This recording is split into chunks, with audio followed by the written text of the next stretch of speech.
الحمد لله نحمده ونستعينه ونستغفره ونؤمن به ونتوكل عليه ونعوذ بالله من شرور أنفسنا ومن سيئات أعمالنا من يهد الله فلا مضل له ومن يضلل فلا هادي له ونشهد أن لا إله إلا الله وحده لا شريك له وأن محمدًا عبده ورسوله أما بعد فأعوذ بالله من الشيطان الرجيم بسم الله الرحمن الرحيم يا أيها الذين آمنوا اتقوا الله حق تقاته ولا تموتن إلا وأنتم مسلمون وقال الله تعالى في كلامه المجيد والفرقانه الحميد إنما أموالكم وأولادكم فتنة والله عنده أجر عظيم قال النبي صلى الله عليه وسلم أخلص دينك يكفيك العمل القليل وقال النبي صلى الله عليه وسلم من كثر كلامه كثر خطاؤه ومن كثر خطاؤه مات قلبه ومن مات قلبه دخل النار أو كما قال عليه الصلاة والسلام إن الله وملائكته يصلون على النبي يا أيها الذين آمنوا صلوا عليه وسلموا تسليما اللهم صل على سيدنا ونبينا وشفيعنا وحبيبنا ومولانا محمد صلى الله عليه وعلى آله وأصحابه وبارك وسلم بلغ العلا بكماله كشف الدجى بجماله حسنت جميع خصاله صلوا عليه وآله محترم واجب الاحترام আমার মহাসম্মানিত মুসল্লিয়ানে কেরাম মহান আল্লাহ পাক রব্বুল আলামিনের দরবারে লাখো কোটি শুকরিয়া জ্ঞাপন করছি ওই মালিক যিনি আমাদেরকে দয়া করে মায়া করে ভালোবেসে তার বহুত বড় হুকুম জুমার নামাজ আদায় করার জন্য তার ঘরের মেহমান হবার তৌফিক দিয়েছেন আমরা সকলে বলি আলহামদুলিল্লাহ জুমার দিনে জুমার নামাজ আদায় করার নিয়াতে যখন বান্দা ঘর থেকে পরিপূর্ণভাবে তৈয়ার হয়ে আল্লাহর ঘরের উদ্দেশ্যে রওনা হয় তাফসীর ইবনে কাসিরের ভিতরে হাফেজ ইমাদউদ্দিন ইবনে কাসির রাহমাতুল্লাহি আলাইহি হযরতে আবু হুরায়রা রাদিয়াল্লাহু তাআলা আনহু একখানা রওয়ায়াত উল্লেখ করে বলেন, জনাবে মুহাম্মদুর রাসূলুল্লাহ সাল্লাল্লাহু আলাইহি ওয়াসাল্লামের ইরশাদ ফরমান, জুমার দিনে জুমার নামাজের উদ্দেশ্যে তৈয়ার হয়ে যখন নাকি আমার কোনো উম্মত জমিনের উপরে ঘর থেকে বের হয়ে প্রথম কদম রাখলো, আর রাখার সাথে সাথে আল্লাহ পাক রব্বুল আলামিন তার পিছনের সমস্ত গুনাহখাতা মাফ করে দিবেন। আল্লাহর নবী জনাবে মুহাম্মদুর রাসূলুল্লাহ সাল্লাল্লাহু আলাইহি ওয়াসাল্লাম ইরশাদ ফরমান, ইয়াউমুল জুমআতি হজ্জুল মাসাকিন, আমার উম্মতের ভিতরে মদিনায় আসার, মক্কায় আসার কামনা ভাষণা নিয়ে আমার উম্মতরা দুরূহে থাকবে, গরিবানা হালতে থাকবে, কিন্তু আসতে পারবে না। আমি নবী মুহাম্মদুর রাসূলুল্লাহ সাল্লাল্লাহু আলাইহি ওয়াসাল্লাম যে খালিস নিয়াইতে জুমার দিন জুমার নামাজ আদায় করবে, সে যেন শুধু জুমার নামাজ আদায় করেই আল্লাহর ঘর থেকে বের হলো না, সে যেন একটা কবুল হজ করে আল্লাহর ঘর থেকে বের হয়ে গেল। ইয়াউমুল জুমআতি হজ্জুল মাসাকিন, রবিউল আউয়াল মাস, যেহেতু নবী পাক সাল্লাল্লাহু আলাইহি ওয়াসাল্লামের শুভাগমনের এই মাস, আর সেজন্য নবী পাক সাল্লাল্লাহু আলাইহি ওয়াসাল্লামের জীবনের উপরে তাফসীরে রুহুল মাআনির মুসান্নিফ আল্লামা ইমাম আলুসি রাহমাতুল্লাহি আলাইহি তিনি একখানা হায়াতুন নবীর উপরে একখানা কিতাব লিখেছেন, আর সেখান থেকে আমি নবী পাক সাল্লাল্লাহু আলাইহি ওয়াসাল্লামের মহা পবিত্র জীবনের উপরে সামান্য কিছু আলোচনা রাখব। পাশাপাশি ঈমানের অগ্নি পরীক্ষা, আমি আপনাদেরকে দোতে আল্লাহ তৌফিক দিয়েছেন, পবিত্র কালামে পাক থেকে দুখানা আয়াত শরীফ তেলাওয়াত করেছি।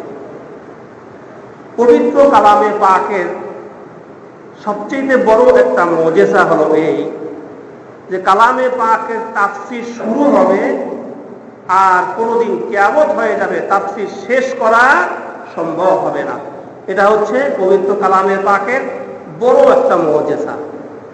এই জাতীয় তাফসীর করতে গেলে পবিত্র কালামের গুণ সম্বলিত যে সকল রূপগুলো আছে আলোচনা করা হবে ইনশাআল্লাহ।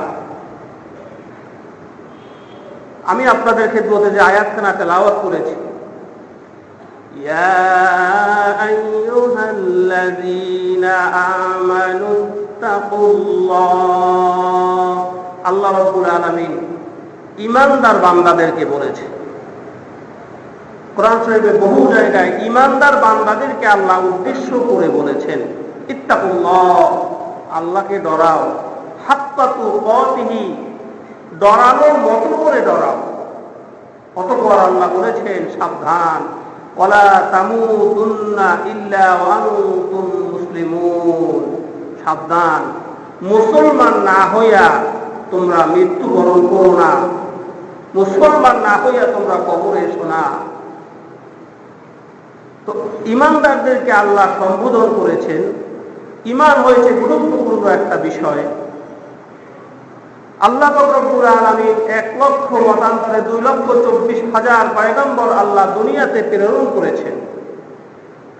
এই নবীদের ভিতরে ছোটবেলা থেকে নবীদের অত্র এলাকার যে যে এলাকার পয়গম্বর ছিলেন সব মানুষ ভক্ত হয়ে গেছে, অন্ধ ভক্ত।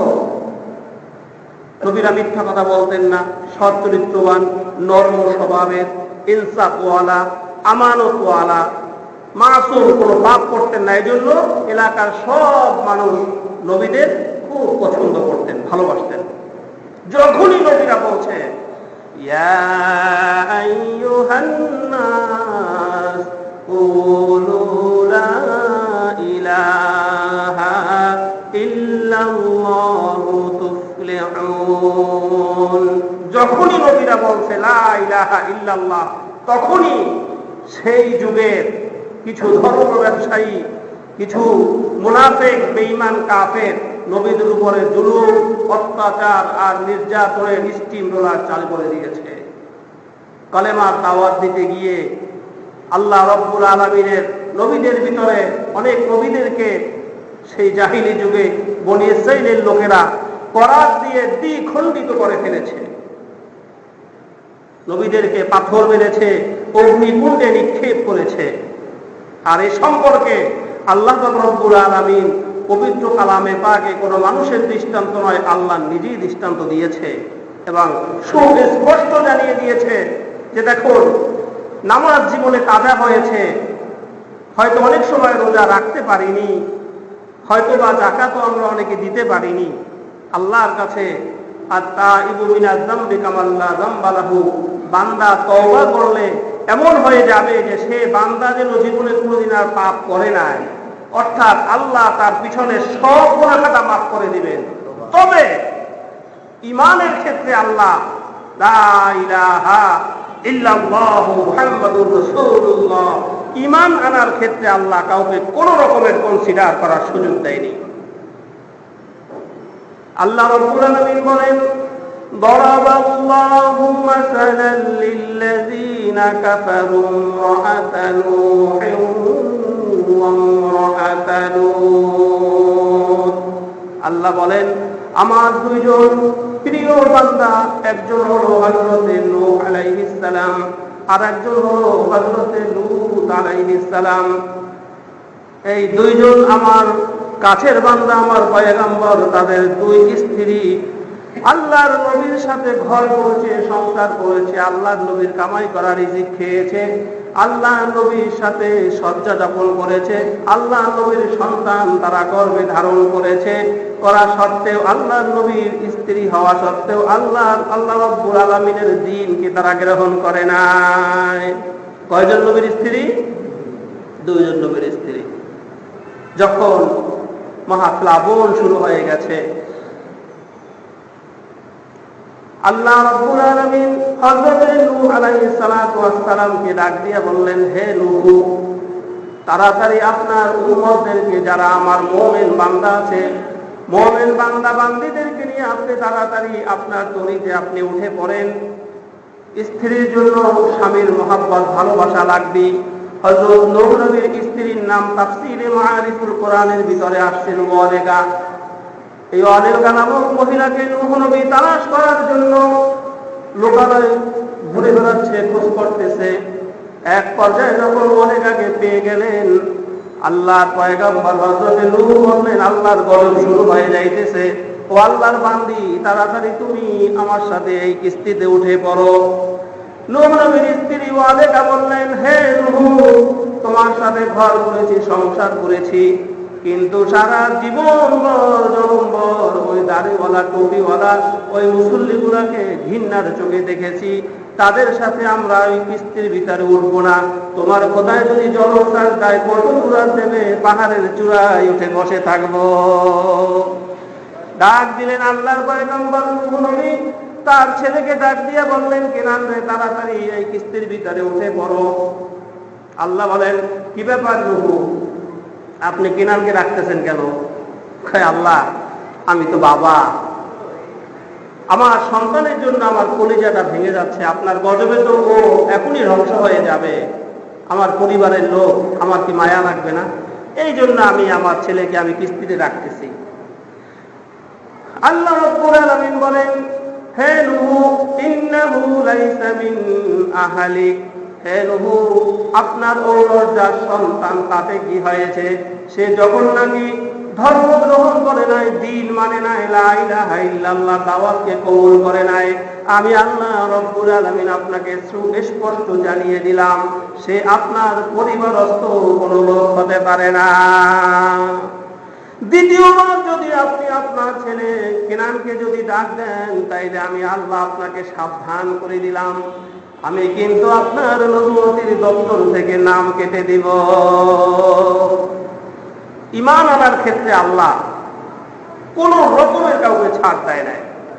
পক্ষান্তরে আল্লাহ দৃষ্টান্ত দিতেছেন, ওয়াদরাবাল্লাহু মাসালান লিল্লাযীনা আমানু ওয়াআতা ফিরআউন। আল্লাহর জমিনের একটা নরপশু, বক্তব্য ফিরআউন, তার স্ত্রীর নাম ছিল হযরতে আসিয়া আলাইহিস সালাম। আমরা সবাই একথা জানি যে হযরত আসিয়া আলাইহিস সালামের উপরে জুলুম নির্যাতন হয়েছে এবং তিনি আল্লাহর দ্বীনকে গ্রহণ করেছিলেন। তবে কেন গ্রহণ করেছিলেন এটা কি আমরা জানি? অনেকেই আমরা জানি না আসলে। আর না জানার কারণ হয়েছে এমন গুরুত্বপূর্ণ তাফসীরের ভিতরে লিখেছে, হয়তো অনেক সময় আমরা তাফসীর করার সময়ও পাই না। তাফসীরে ইবনে কাসীরের ভিতরে সুস্পষ্টভাবে তার ইসলাম ধর্ম গ্রহণ কিভাবে তিনি করেছেন উল্লেখ করে দিয়েছেন। ইমানের কি অগ্নি পরীক্ষা! হযরতে আসিয়া আলাইহিস সালাম তিনি সম্রাটের স্ত্রী, আর ফেরাউন ছিল নপুংসক।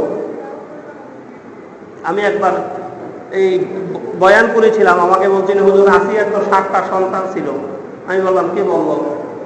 কয় না বইতে পাইতেন। বলছি কোন বইতে পাইতেন? বাংলা বইতে। আমি বলছি হবে না, তাফসিরে যা আসছে আল্লাহর কোরআনের তাফসির, আল্লাহর নবী সাহাবায়ে কেরামদেরকে যে তাফসির করেছেন এটাই সঠিক, চড়ি বইয়ের কথা সঠিক না। ফেরাউন ছিল নপুংসক, খোদা দাবি করেছে।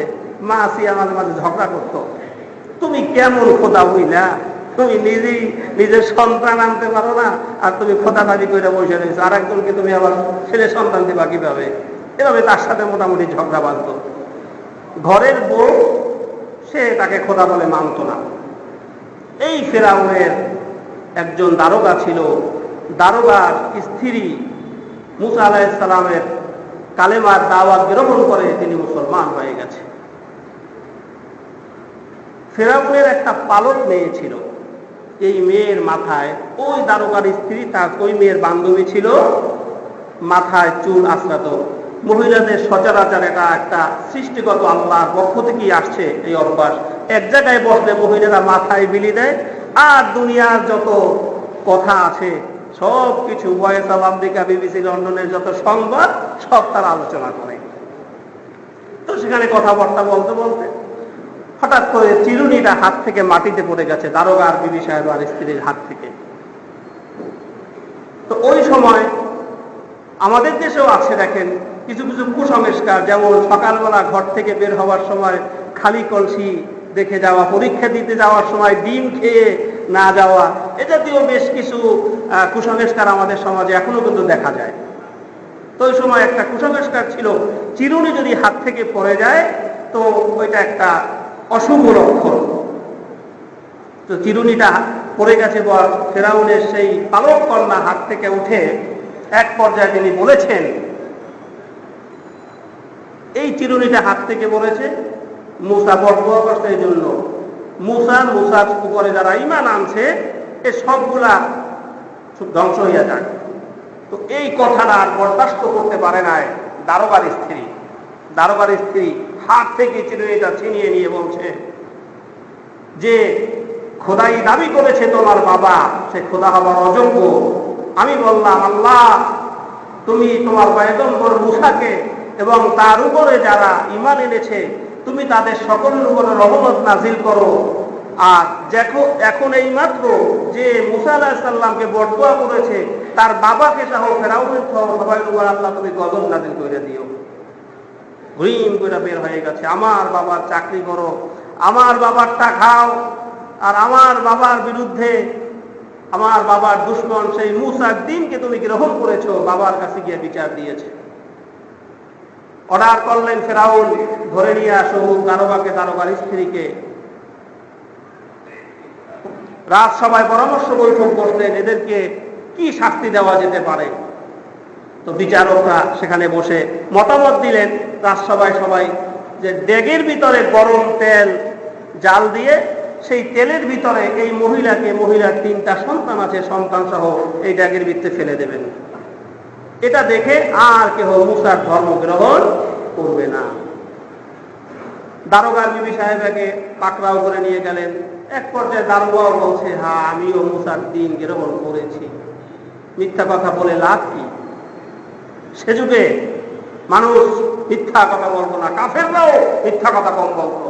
আর এখন তো মিথ্যার উপরে ফার্স্ট ক্লাস ডিগ্রি, মোবাইলে হাঁটে আর মিথ্যা কথা বলে। একদিন গাড়িতে বাসে যাইতেছি, বাসের ভিতরে বসে বলতেছে, যাত্রাবাড়ি থেকে গুলিস্তান যাচ্ছি, বাসের ভিতরে বসে বলতেছে আমি এখন চট্টগ্রাম হালি শহরে আছি।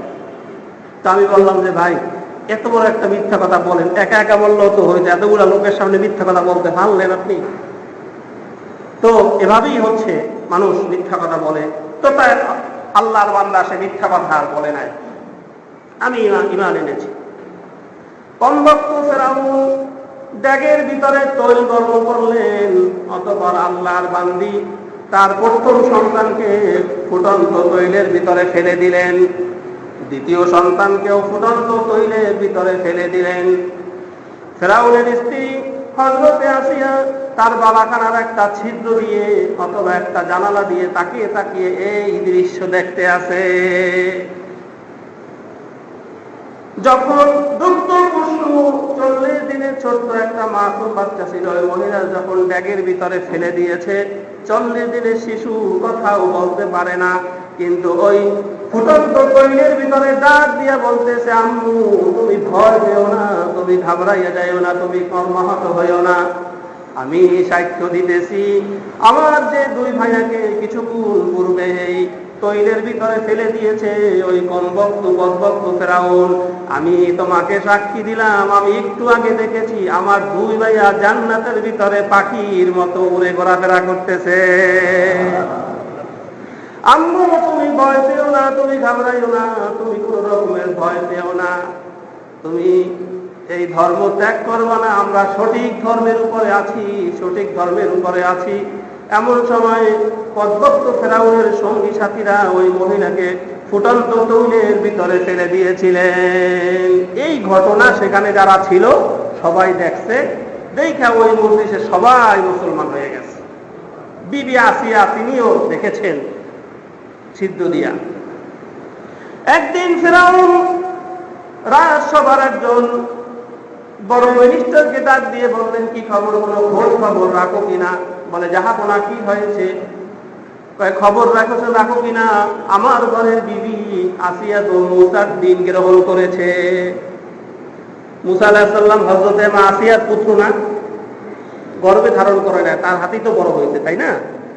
আমার ছেলের ধর্ম আর একজন গ্রহণ করে জান্নাতে চলে যেতে পারে, আমি কেন পারবো না? এক পর্যায়ে ফেরাউন এই মর্মে নির্দেশ দিলেন, দূরে নিয়ে আসিয়াকে এমন ভাবে নির্যাতন করবা ওর চিৎকার যেন আমি আমার ফেরাসাতে বৈশা শুনতে পাই। হযরতে মা আসিয়াকে লোহার করাত দিয়ে তার গোশতগুলো এক এক করে খসে খসে নামাইয়ে দিয়েছিল। অতঃপর একটা পাথরের উপরে শোয়াইয়া আর একটা পাথর নিয়েছে, পাথর দিয়ে তাকে পিষে ফেলবে। এমন সময় হযরতে মা আসিয়া আল্লাহর দরবারে দোয়া করেছিলেন, রব্বি বিনিলি ইনদাকা বাইতান ফিল জান্নাতি ওয়া নাজ্জিনি মিন ফিরআউনা ওয়া আমালিহি। হযরতে মা আসিয়া বলতেছেন, রব্বুল আলামিন, শুধু লা ইলাহা ইল্লাল্লাহ বলার জন্য আমার শরীরের উপর থেকে সব গোশত আমাকে উলঙ্গ করে কমবক্ত নরকম ফেরাউন সমস্ত মানুষের ভিতরে আমাকে উলঙ্গ করে অপমান করলো, আমার শরীরের গোশতগুলো খসে খসে পড়ে গেল। রব্বুল আলামিন এখন তৈয়ার হয়েছে, একটা পাথর নিচে রেখে উপরে আরেকটা পাথর দিয়ে আমাকে সেচে ফেলবে। আল্লাহ, আমি তো দুনিয়ায় আর থাকতে পারবো না। কঠিন মুহূর্তে রব্বুল আলামিন তোমার কাছে আমার একটু মিনতি, একটু ফরিয়াদ, রব্বি বিনিলি ইনদাকা বাইতান ফিল জান্নাতি ওয়া নাজ্জিনি। রব্বুল আলামিন, আমি আর কিছু চাই না, যেখানে তুমি আল্লাহ নিজে থাকো। আমি আসিয়া মুসার ধর্ম গ্রহণ করেছি, কিন্তু জান্নাত পাওয়ার আশায় না। হরে গেল মা জিতনি নেমত হায় তু, সবসে বেহতর নেমতে दीदार तू, जन्नत दो रोज़े या रब क्या करो, आरज़ू है मैं तुझे देखा करो। হযরতে মাসিয়া বললেন, ও খোদা, দুনিয়ার কত মানুষ জান্নাত পাওয়ার জন্য, জান্নাতে যাওয়ার জন্য ইবাদত বন্দেগী করে, আমি আসিয়া কিন্তু জান্নাতে যাওয়ার জন্য তোমার দিন গ্রহণ করি নাই। আমি তোমার কাছে আমার শেষ মুহূর্তে একটু ফরিয়াদ জানাইলাম, তুমি যেই জায়গায় থাকো সেই জায়গার পাশে আমি আসিয়ার জন্য একটা ঘর নির্মাণ কইরা দিবা। আমি সেই ঘরের ভিতরে বইসা বইসা তুমি খোদাকে দেখবো, তুমি খোদায় কত সুন্দর। রব্বি বিনিলি ইনদাকা বাইতান ফিল জান্নাতি ওয়া নাজ্জিনি মিন ফিরআউনা ওয়া আমালি। হযরত ইবনে মাসউদ রাদিয়াল্লাহু তাআলা আনহু থেকে বর্ণিত, আল্লাহর নবী বলেন, চামড়ার চুল দিয়া দুনিয়ার ভিতরে হযরতে বাবা আদম থেকে নিয়ে কিয়ামত পর্যন্ত কোনো মানুষ জান্নাত চামড়ার চোখে দুনিয়ায় দেখে নাই। একজন মহিয়সী নারী, তিনি দুনিয়াতে জীবদ্দশাতে আল্লাহর জান্নাত দেখতে পেয়েছেন, আল্লাহ তাকে জান্নাত দেখাইছেন। আল্লাহ রাব্বুল আলামিন আসমানের সব কথা দরজা খুলে দিয়ে বলছেন, ও আসিয়া, আমি তোমার জন্য জান্নাতের ভিতরে এই ঘরটা, এই বালাখানাটা নির্মাণ করে দিলাম। এই বালাখানায় তুমি থেকে আমি আল্লাহ রব্বুল আলামিনকে সব সময় দেখতে পাইবা। ইমানের অগ্নি পরীক্ষা শুধু সেই যুগে নয়, এই যুগেও হয়েছিল। যে যত কঠিন মজবুত ইমান, তার পরীক্ষাও তত কঠিন, এটাই স্বীকার করতে হবে। وَلَنَبْلُوَنَّكُمْ بِشَيْءٍ مِّنَ الْخَوْفِ। আল্লাহ রাব্বুল আলামিন বলেন, আমি তোমাদেরকে পরীক্ষা করব, কখনো ওষুধ দেব, কখনো ভয় দেখাবো, কখনো ব্যবসার ভিতরে লোকসান হবে, কখনো ছেলে মেয়ে অসুস্থ হবে, কখনো তোমাকে আমি কঠিন রোগ দেব। এভাবে কঠিন কঠিন পরীক্ষা দেব। কখনো কখনো দেখবা তোমার ছেলে সন্তান তোমার হাত থেকে চলে যায়, বিদায় হয়ে যাইতেছে। আমি তোমাদেরকে পরীক্ষা দেব, সেই পরীক্ষার ভিতরে সাবধান সাবধান, আমার নবীর রেখে যাওয়া দিন, আমার নবীর রেখে যাওয়া সুন্নাত তরিকাকে তোমরা ভুলবে না। আমি তোমাদের জন্য গোটা জিন্দেগীর জন্য যে নিয়ম নীতিমালা আমি পাঠিয়ে দিয়েছি, পবিত্র আল কোরআন, কেমন হবে তোমাদের পরিবার, কেমন হবে তোমাদের সংসার। সূরা আলে ইমরান নামে একখানা সূরা আছে পবিত্র কোরআনের ভিতরে, আছে না? সূরা আলে ইমরান। আল মানে পরিবার, ইমরানের পরিবার। তাহলে পরিবার কেমন হওয়া উচিত? এই ইমরান সে কিন্তু নবী ছিল না। অধিকাংশ উলামায়ে কেরাম বলেন তিনি বাইতুল মুকাদ্দাসের ইমাম ছিলেন। তার পরিবার এমন পরিবার, যে পরিবারের কথা আল্লাহ রাব্বুল আলামিন পবিত্র কোরআনে আল্লাহ এনে দিয়েছে আখিরি জামানার পয়গম্বরের উম্মতের জন্য। তার পরিবারের মতো তোমরা পরিবার গ্রহণ করো। ইয়াকুব নবী ছেলেকে বিদায় দিয়েছে। দুনিয়ার ভিতরে যত বাবা আছে ছেলেকে বিদায় দেয়, বিদায় দিবার সময় যদি ইয়াকুব নবীর সেই ওসিয়তটাকে যদি সন্তানের জন্য করে দেয়, হাদিসের ভিতরে আসছে আল্লাহ রাব্বুল আলামিন ওই সন্তানকে সকল বালা মুসিবত থেকে হেফাজত করে, আবার ওই বাবা মায়ের কোলে সহি সালামতে পৌঁছিয়ে দিবে। এজন্য আল্লাহ পাক পবিত্র কালামের ভিতরে সর্ব বিষয়ে আল্লাহ দিয়েছে আর বলে দিয়েছে পরীক্ষা আসবে তোমাদের জন্য। যার ঈমান যত শক্ত মজবুত, তার জন্য আমি আল্লাহ পরীক্ষাও রেখেছি মজবুত। আপনারা শুনেছেন সিলেটের বুরহানুদ্দিনের নাম আমরা অনেকেই শুনেছি, আবার হয়তো অনেকে শুনি নাই। আল্লাহ নবীর আখলাক চরিত্র, আল্লাহ নবীর দিন, আল্লাহ রাব্বুল আলামিনের ঈমানকে তিনি কত কঠিনভাবে মজবুতভাবে আঁকড়ে ধরেছিলেন। এমনকি এই যুগের ভিতরে দয়ার নবী জনাবে মুহাম্মদুর রাসূলুল্লাহ সাল্লাল্লাহু আলাইহি ওয়াসাল্লামের চরিত্রের উপরে ইহুদি নাসারারা বই লেখে, সেখানেও আমার নবীর চরিত্র সবার উপরে লেখে। কি বলেন, ঠিক না? এই গত কয়েকদিন আগে আমেরিকা একটা বই লিখেছে doctor Michael H heart, the 100। বইটার নাম আপনারা অনেকেই শুনেছেন। কি নাম? দ্য 100 বইটার নাম। অনেক বড় লেখক। এই বইটার ভিতরে 100 মহামনীষীদের জীবনী এইচ এম হার্ট উল্লেখ করেছেন। বইটার মোড়ক উন্মোচন করার সময় সাংবাদিকদের তোপের মুখে পড়ে গিয়েছেন, ও মিয়া মাইকেল এইচ হার্ট, সারা জীবনকাল তোমার বাবা মা চার্চে গিয়া যিশু খ্রিস্টের খ্রিস্টান ধর্মের পূজা করেছে, আর তুমি কেন এখানে এসে মুহাম্মদের নাম সবাই উপরে দিলা? মাইকেল এইচ হার্ট সাংবাদিকদের জবাবে তিনি বলেছিলেন, দুনিয়ার ভিতরে মরার পরে যারা চির অমর হয়েছে, অমরত্ব লাভ করেছে, আমেরিকার প্রেসিডেন্ট হুভারের লাইফ হিস্টরি আমি দেখেছি, প্রেসিডেন্ট রিগান, প্রেসিডেন্ট জর্জ ওয়াশিংটন, ইটালির চীনের মুসলিনি, চীনের প্রেসিডেন্ট সিরোহংসি এবং লেনিন, কার্ল মার্কস, জার্মানির প্রেসিডেন্ট হিটলার সহ বড় বড় বিজ্ঞানী যারা দুনিয়ার ভিতরে আছে, রুশো, নিউটন, আর্কিমিডিস সহ বড় বড় বিজ্ঞানী এরকম ভাবে আমি সকলের জীবনের উপরে আলাপ আলোচনা করে দেখেছি, আলোকপাত করেছি, গবেষণা করেছি। আর সেই গবেষণার ভিতরে একটা কমিটি করেছি, কমিটির ভিতরে আরো 20 জন লোক ছিল, তার একজনও মুসলমান ছিল না। এই 20 জন লোক সবাই সর্বসম্মতভাবে সিদ্ধান্ত হয়েছে দুনিয়ার ভিতরে যত বড় বড় মানুষ মরার পরে অমরত্ব লাভ করেছে তাদের সবার ভিতরে যার চরিত্রটা বেশি সুন্দর তিনি হলেন নবী মুহাম্মাদুর রাসূলুল্লাহ। সবচেয়ে সুন্দর তিনি হলেন নবী মুহাম্মাদুর রাসূলুল্লাহ। আপনারা ভারতের দোবাসের মন্দির, উত্তর ভারতের দোবাসের মন্দির, সেই মন্দিরের একজন বড় ব্রাহ্মণ যার নাম ছিল ডক্টর শিব শক্তি স্বরূপজি। আপনারা হয়তো অনেকেই নাম তা শুনে থাকবেন। অক্সফোর্ড বিশ্ববিদ্যালয় থেকে 12টা বিষয়ের উপরে তিনি MA পাশ করেছেন। ভারত সরকার তার নামের পিছনে উপাধি দিয়েছে। গোটা ভারতের ভিতরে এর থেকে বড় ধর্মীয় পণ্ডিত আর কেহ নাই। বাবার নাম ছিল মহাত্তল প্রীতম দাসুদাদেব, মায়ের নাম হলো ভানুমতি কর, বউয়ের নাম শ্রদ্ধা দেবী, একমাত্র ডিগ্রিধারী মেয়ে তার নাম হলো অস্পরা। একদিন হঠাৎ করে বাড়িতে এসে বললেন, ও শ্রদ্ধা দেবী, তুমি জানো আমি পেশায় কি? বলে আমি জানি। 320 বিঘা জমির উপরে যে বিশাল মন্দিরটি উত্তর ভারতের দোবাসের মন্দির, সেই মন্দিরের তুমি হলো প্রধান পুরোহিত। বলে আমি এখন সত্য কথা বলবো নাকি মিথ্যা কথা বলবো? আমি কি সৎ পথে চলবো নাকি নাহাক পথে চলবো? বিবি সাহেবা বললেন, গোটা ভারতের 65 কোটি জৈন শিখদের ভগবানের অবতার কলির কলকি তুমি যদি সৎ পথে চলো তোমাকে থেকে মানুষ সৎ আদর্শ শিখবে, তুমি যদি নাহাক পথে চলো তাইলে মানুষও ভুল পথে চলে যাবে, রাস্তা ভুলে যাবে, তোমাকে সৎ পথে চলতে হবে। ডাক্তার শিব শক্তি স্বরূপজি বললেন, ও বিবি তাইলে তুমি আজকে শোনো, আমি বেদ পড়তে জানি, রামায়ণ পড়তে জানি, গীতা পড়তে জানি, মহাভারত পড়তে জানি। বেদ হলো 4 প্রকার, ঋগ্বেদ, সামবেদ, যজুর্বেদ, অথর্ববেদ আমি পড়তে পারি।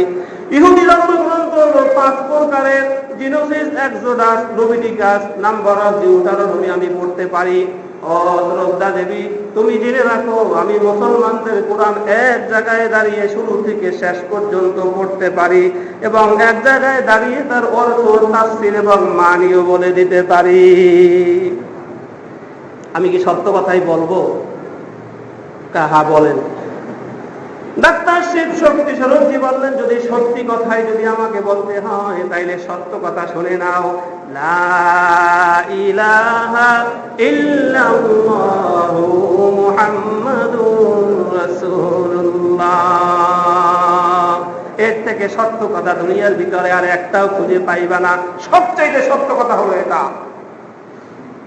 1984 সালের এপ্রিল মাসের 10 তারিখ এই বিশাল ধর্মীয় পণ্ডিত ইসলাম ধর্ম গ্রহণ করেছেন। আল্লাহর কোরআন পড়ে তার মগজ ভুলে গিয়েছে। শুরু হয়েছিল তার উপরেও এরকম ভাবে জুলুম অত্যাচারের স্টিম রোলার। আমি বলতেছিলাম ভাইয়েরা, আল্লাহ রাব্বুল আলামিনের দ্বীন যখন লা ইলাহা ইল্লাল্লাহ মানুষ যখন করবে তখন তাকে পরীক্ষার সম্মুখীন হতে হবে। হকের উপরে চলতে গেলেই তাকে কঠিন কঠিন পরীক্ষার সম্মুখীন হতে হয়। হযরতে বুরহানুদ্দিন, তার ছেলে হয় না, বুড়া হয়ে গিয়েছে। সেই বুড়া বয়সে আল্লাহর দরবারে দোয়া করেছিল, রব্বি হাবলি মিনাস সালিহিন, রব্বানা হাব লানা মিন আজওয়াজিনা ওয়া যুররিয়াতিনা কুররাতা আ'য়ুনিন ওয়াজআলনা লিল মুত্তাকিনা ইমামা। আল্লাহ, আপনি আমাকে একটা পুত্র সন্তান দান করেন। আমি তো বুড়া হয়ে গেছি, আপনি বুড়া বয়সেও দিতে পারেন। ইব্রাহিম নবীরে দিচ্ছেন না, ইমরান আলাইহিস সালামের দিচ্ছেন না, তাহলে আমারে কেন দিবেন না? ইমানের দাবি আপনি সবকিছু করতে পারেন। আমি তো আপনার সবকিছুই মানি, আপনাকে বিশ্বাস করি, কারো কাছে যাই না, তা আপনি দিবেন না কেন? দিতে হবে, দেন। এভাবেই দাবি করছে আল্লাহর কাছে। যদি আল্লাহ দেন তাইলে আমি একটা আস্তা গরু সদকা করব, আকিকা দেব, গরু জবাই করে আমি কথা দিলাম। আল্লাহ তাকে একটা পুত্র সন্তান দান করেছে। তৎকালীন যুগে গৌরববন্দী ছিল শাসক। গরু জবাই করার পরে ভুলে এই যে মাথার কান, এটা তার সরাইতে বলেছিল না। গভীর রাত্রে ঘরের ভিতরে গরু জবাই করে আকিকা দিয়েছে। মুসলমান যারা ছিল তাদেরকে বন্টন করে দিয়েছে। কাক আস্তে করে ওই কানটাকে নিয়ে উড়ে গিয়ে গৌর গোবিন্দর বাড়ির সেই পুকুরে ও গোসল করে, ঠিক ওই সময় ওর সামনে ফেলে দিয়েছে। আর তো জলে উঠছে, আমার রাজ্যের ভিতরে বৎস জবাই করেছে, গরু জবাই করেছে কে? এলাকার দেশের সব মানুষ ডাকো। ডাকার পরে এক একজন বের করে জিজ্ঞাসা করে, তুমি কি গরু জবাই দিয়েছ? কয় না। তুমি দিয়েছ না? যখন এই বুরহানুদ্দিন রাহমাতুল্লাহ আলাই তিনি যখন আসছে বলছে, হে আমি গরু জবাই দিয়েছি। মুসলমান যত বিপদ আসুক মিথ্যা কথা বলে না, আমি গরু জবাই করেছি। কেন? তার সম্পূর্ণ ঘটনাটা খুলে বললেন। আমার একটা ছেলের জন্য আমি এভাবে দোয়া করেছিলাম, আল্লাহ কবুল করেছে। আমি ছেলের আকিকার জন্য আমি গরু জবাই করেছি। হ্যাঁ, তোমার ছেলের জন্য অর্ডার করেছে, তেলে বেগুনে জলে উঠছে গৌর গোবিন্দ, তাড়াতাড়ি চলে যাও, সেই শিশুটিকে নিয়ে আসো, যে শিশুর কারণে আমাদের ধর্মকে আজকে ওরা অপমানিত করেছে, লাঞ্ছিত করেছে, আমার মাকে লাঞ্ছিত করেছে। মায়ের দুধ খায় তাই বলে তাকে অপমান করা হয়, তবে মায়ের চামড়া দিয়ে জুতা বানাইয়া পায়ে দিলে অপমান করা হয় না। যাই হোক, ওদিকে যাব না। হযরতে বুরহানুদ্দিনকে বেঁধে রাখলো পুলিশ বাহিনী গিয়ে। 40 দিনের ছোট্ট শিশু, কোন কোন বইতে লিখেছেন মাত্র 7 দিনের ছোট্ট শিশু। ছোট্ট শিশুটির পাও ধরে জাগাইয়া পুলিশ বাহিনী নিয়ে আসতেছে। আর ওই জনম দুঃখিনী মা চিৎকার করতেছে, আমার বাবাকে এভাবে করে নিও না, ছোট্ট শিশু, ওকে কষ্ট দিও না, আমি মা বরদাস্ত করতে পারি না, ও আমার বড় আদরের সন্তান। মাকে সহ গ্রেফতার করে নিয়ে আসলো গৌর গোবিন্দের দরবারে। এক পর্যায়ে গৌর গোবিন্দ বাবাকে আর মাকে দুইটা গাছের সাথে বেঁধে শুধু মায় শুরু করে দিল। এক পর্যায়ে গৌর গোবিন্দ বলল, ও বুরহানুদ্দিন, তোকে ছেড়ে দিতে পারি, একটা শর্ত হইল লা ইলাহা ইল্লাল্লাহকে ভুলে যাবি। বুরহানুদ্দিন বলেছে, আমার জীবন যেতে পারে, আমার বিবি সাহেবার জীবন যেতে পারে, এমনকি আমার সবচেয়ে আদরের বস্তু আমার সন্তানের জীবনটাও যদি চলে যায়, আল্লাহর কসম করে বলতেছি, লা ইলাহা ইল্লাল্লাহর ভিতরে কত মজা। লা ইলাহা ইল্লাল্লাহ, আল্লাহর নাম দিয়ে ডাক দিলে আমি যতখানি মজা পাই, তুই গম্বক্ত জানোস না, আমি কোনোদিন আমার আল্লাহকে আমি ভুলতে পারবো না। সমবেত হাজার হাজার মানুষের সম্মুখে একটা টেবিলের উপরে বাচ্চাটিকে শোয়াইয়া দিয়েছে। নিজ হাতে তলোয়ার নিয়ে বাচ্চাটার একটা হাত কেটে ফেলেছে, নিয়া হযরতে খাজা বুরহানুদ্দিন রহমাতুল্লাহ আলাইহির হাতে দিয়েছে। হযরতে খাজা বুরহানুদ্দিন রহমাতুল্লাহ আলাইহি হাতখানা নিয়ে আকাশের দিকে তাকাইয়া বলে, আমার রব, আমার আল্লাহ, আমার কলিজার টুকরা সন্তানের হাত দেখো কেটে আমার হাতে দিয়েছে, আমি কষ্ট পাইতেছি, তুমি আল্লাহ কষ্ট পাইও না, তুমি একটু আমি বুরহানুদ্দিনের দিকে তাকাইয়া তাকাইয়া একটু হাসো। আবার এক হাত কেটে দিলেন, এভাবে আরেক পাও কেটে দিলেন, এভাবে আরেক পাও কেটে দিলেন। বলে, ও বুরহানুদ্দিন, এখনো সময় আছে, তাড়াতাড়ি বলো, তাড়াতাড়ি শিকার যাও, আল্লাহর নামকে ভুলে যাও। হযরতে বুরহানুদ্দিন বললেন, কমবক্ত, দ্বিতীয়বার তুই আমাকে আল্লাহ রাসূলের নামের উপরে কোনো গালি দিবি না, বকাবকি করবি না। তলোয়ার নিয়ে টেবিলের উপরে শিশুটির মাঝখানে এক কোপ দিয়ে 2 খণ্ডিত করে ফেললো। অতঃপর 2 খণ্ডিত শিশুর এই 2 টুকরাকে নিয়ে হযরতে খাজা বুরহানুদ্দিনের কোলের ভিতরে দিয়ে দিলেন।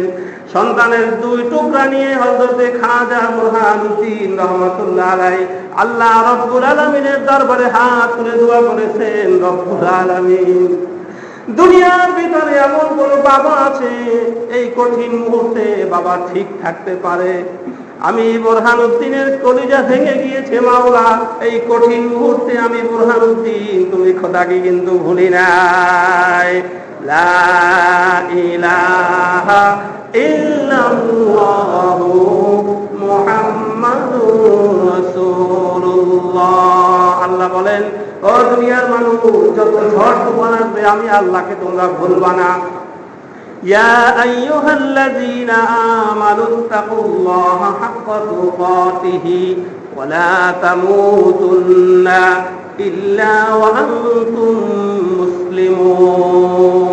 আল্লাহ বলেন, ও বান্দা, তুমি নামাজের ভিতরে অনেক সময় ভুল হয়ে যায়, সময় সংকীর্ণতার কারণে নামাজ ঠিক সময় আদায় করতে পারো নাই, আমি আল্লাহ রব্বুল আলামিন, তুমি তওবা করলে আমি আল্লাহ মাফ করব। মাফ করার মালিক আমি, সর্বময় ক্ষমতার মালিক আমি। আন্নাল কুওয়াতা লিল্লাহি জামিআ, সব আমলের ভিতরে কনসিডার আছে আমি আল্লাহ, আমি মাফ করে দিব। তবে ঈমান নিয়ে যদি কোনো গন্ডগোল বাজে, সেখানে আমি আল্লাহ কাউকে ছাড় দেব না।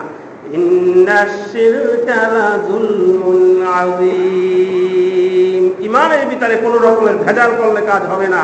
যদি ঈমানের ভিতরে ভেজাল করলে কাজ হতো, নবীর ছেলে হইয়া ক্ষমা পায় নাই, নবীর চাচা ক্ষমা পায় নাই। ঈমান নিয়ে কোন রকমের তাল বাহানা আমি আল্লাহ এইটা মেনে নিতে পারি না। সবকিছু মানা যায়, ঈমানের ক্ষেত্রে আমি আল্লাহ মজবুত।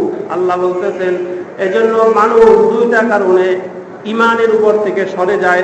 একটা হচ্ছে ধন সম্পদ জাগতিক, আর একটা হচ্ছে ছেলে সন্তান। এই দুইটা জিনিসকে আল্লাহ উল্লেখ করে বলেন, ইয়া আইয়ুহাল্লাযীনা আমানু লা তুলহিকুম আমওয়ালুকুম ওয়ালা আওলাদুকুম আন যিকরিল্লাহ। সাবধান, তোমাদের এই ছেলে সন্তান এবং জাগতিক এই ধন সম্পদের মোহ তোমাদেরকে যেন আল্লাহর জিকির থেকে তোমাদেরকে গাফিল না করে। পরিশেষে একখানা হাদিস আপনাদের খেদমতে তেলাওয়াত করেছিলাম খুতবায়, আখলিস দীনাকা ইয়াকফিকাল আমালুল কালিল।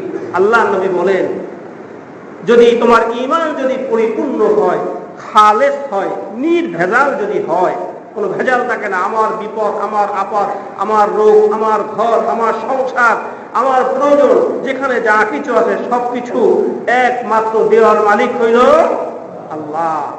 এটাই যদি হয়, তাইলে আল্লাহ রাসূল বলেছে, স্মরণ রেখো, আখলিস দীনাকা ইয়াকফিকাল আমালুল কালিল। তোমার আমল যদি সেক্ষেত্রে কমও হয়, ঈমান মজবুত আছে, আমল কম, কাল কিয়ামতের ময়দানে আমি নবী তোমাদেরকে আমি সাক্ষ্য দিলাম, তোমাদের এই কম আমল মজবুত ঈমান থাকলে কাল কিয়ামতে নাজাতের জন্য এই কম আমলই যথেষ্ট হয়ে যাবে। আল্লাহ রাব্বুল আলামিন আমাদের সবাইকে আমল করার তৌফিক দান করুন। ওয়া আখিরু দাওয়ানা আলহামদুলিল্লাহি রাব্বিল আলামিন।